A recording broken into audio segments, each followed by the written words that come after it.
Hey, it's the morning after the Indiana absolute booty smacking of Alabama. And I got to tell you, first, thank you, Indiana football. No, thank you. What a great time not only me and my family had, but everybody was just having a ball. I mean, a ball.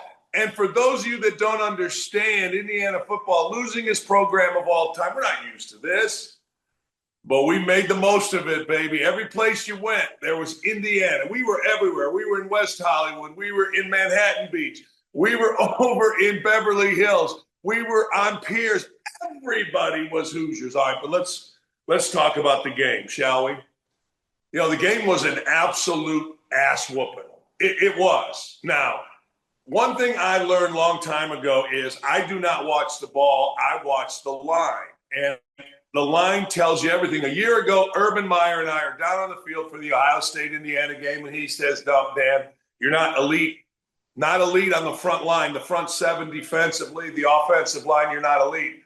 Well, I didn't get a chance to talk to Urban before this game, but I got to tell you, Indiana was elite. Indiana did what they wanted to do with Alabama's big guys up front. 215 yards rushing for Indiana. Frankly, it felt like a lot more when you were there. It never felt like Alabama, after the first possession, could ever get a handle on Indiana either way, offensively or defensively. Listen to this. We always talk about it. We always talk about you can get hot defensively where you know you have your man. I know I got you. I know I'm kicking your ass. And that's exactly what it felt like for Indiana being in that stadium on both ends of the ball. It did.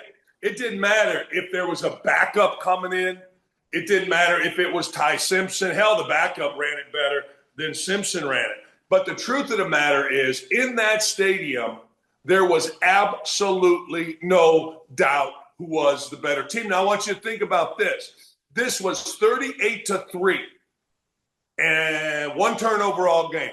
It wasn't like Bama threw a pick six. It wasn't like Indiana ran back a kick. No, there was none of that. This was, I'm lining up against you, you're lining up against me, and we're going to see who's better. And frankly, Alabama was outclassed both sides of the football. Outclassed. You know, Clay, our fearless leader, said after watching Alabama's comeback against Oklahoma that he thought Alabama would beat Indiana. I think a lot of people felt that way. I do. I think a lot of people felt this Oklahoma team is on a mission. But I had the opportunity, and I said this publicly, and I bet it.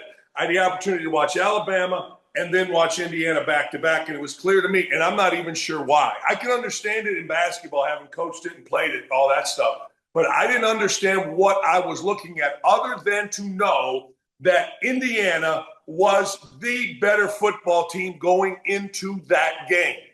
They're organized. They're strong.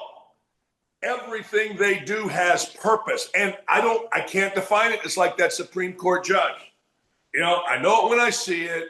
I can't define it, but I absolutely know it happened yesterday in the Rose Bowl in Pasadena. A couple of other things, you know. People have been critical of Fernando Mendoza. Well, he doesn't do this. He doesn't have 300 yards passing, blah, blah, blah. Let me tell you something. I know they gave the offensive player of the game to the lineman Coogan, and good for them. That's a good choice. The line was great. But when you watch Fernando Mendoza, the number one thing that sticks out is the kid doesn't make mistakes. There's an old saying here that we talk about a lot on my shows. Bob Knight saying, victory favors the team making the fewest mistakes. Indiana just doesn't make mistakes. And we're going to talk about this all week. What does that mean? I'm going to dive into some film at hopefully some point if I can figure out how to get it. But Urban and other coaches that I know, a couple NFL guys tell me, guys are never out of position. So I started watching that on kickoffs. I started watching that on punt formation. I started watching that in the line with defense. Everybody's where they're supposed to be. It is one of the most fascinating things that I have seen in football. Now, let me go to the history. Everybody understands the history of college football doesn't include Indiana. Well, it includes Indiana, but it's a little dubious, right? Either the losingest or the second losingest. And people get stuck in their ways. People get stuck in their ways with saying, well, the SEC's better. Indiana has no shot. And Cignetti has come in here and said, wait a second. Are you saying Indiana has no shot? Are you saying Indiana's bad because the name says Indiana on the across the front? Let me address that as well. In fact, the great Cato Kalin, who I'll get to in a second, said this. If you played these guys shirts and skins and you said one team was Alabama and the other team was Indiana, but you didn't know which was which, you would take that team, Indiana, as Alabama every single time based on the history and based on what people understand Indiana football and Alabama football to be. But when you got them on the field, it wasn't even close. It just simply wasn't, and that shocked a lot of us. But right back to Mendoza before we move it along. You know, I'm not talking about passing decisions is the only way he doesn't make mistakes. As soon as he gets pressured, he makes the right read in the pocket. You know, everybody calls it pocket presence, all that kind of stuff. He feels something coming from this side. He's immediately moving, and then he's moving up and around. And traditional broadcaster, he keeps his eyes down the field. He does. The passes that he makes while moving are phenomenal. Look, I'm not going to tell you anything does or doesn't equate to the NFL. There's a lot of NFL scouts. I saw some guy yesterday say, these are the 15 things that Fernando Mendoza does that he's going to have to correct in the NFL. I have no idea. Now, good for that scout, former scout, great. But here's what I saw. Tough as hell. First hit against Ohio State. I mean, knocked the whole stadium out. He got up, played great. Tough as hell. Big, strong, cannon arm. Moves in the pocket and understands when to go. Understands it's time to go. Live to fight another day. I'm getting out of here. I'm getting the first down. I'm getting an extra yard. Live to fight another day. And again, I don't know coverages. I don't know getting to the line of scrimmage, looking around and changing everything up. But he sure the hell seems to have a handle on what he is doing. All right, other side of the ball, the defense. A lot of people, myself included, no Stephen Daly, big time pass rusher for the Hoosiers. Might be a problem. It wasn't.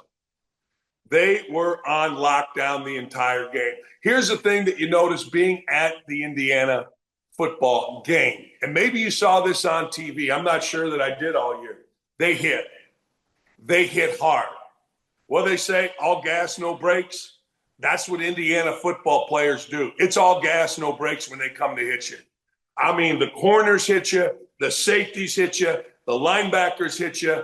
They hit you hard with the ferocity that was very, very evident. Indiana relative to Alabama. Alabama hit you, and never in my life do I want to be hit by anybody that played on that field in any position. But I'm talking about relative to football. Indiana attacks the ball. Indiana attacks the ball carrier, the wide receiver. You know, there is an expectation, and you could see it. This is the stuff I watched. An expectation that we are going to bust our ass to the ball.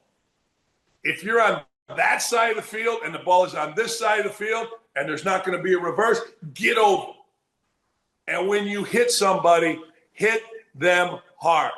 I should have led the entire video with that because it was phenomenal. And I'll bet you money that you're not going to hear a lot of that this week as we get ready for the Peach Bowl, which we'll be at. And I believe Outkick will be at there with me. I can't wait. But Indiana hits you.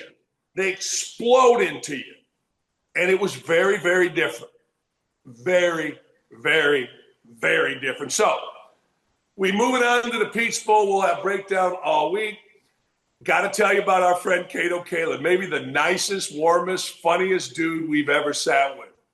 My family and I hung with Cato Wednesday night, all day Thursday. What a great, great time. And lastly, a humongous thank you to Curt Cignetti, Scott Dolson, the President Witten, everybody associated with Indiana football, because you gave so many people, you have given, it's not over. In fact, it's kind of just started, but you have given so many people such great memories. I opened Twitter. I saw my JV basketball coach with his family. I saw great friends. We hung out with great friends on Wednesday, Thursday, tailgate. You've given so many of us so many fantastic memories. Now, just go win the damn national championship.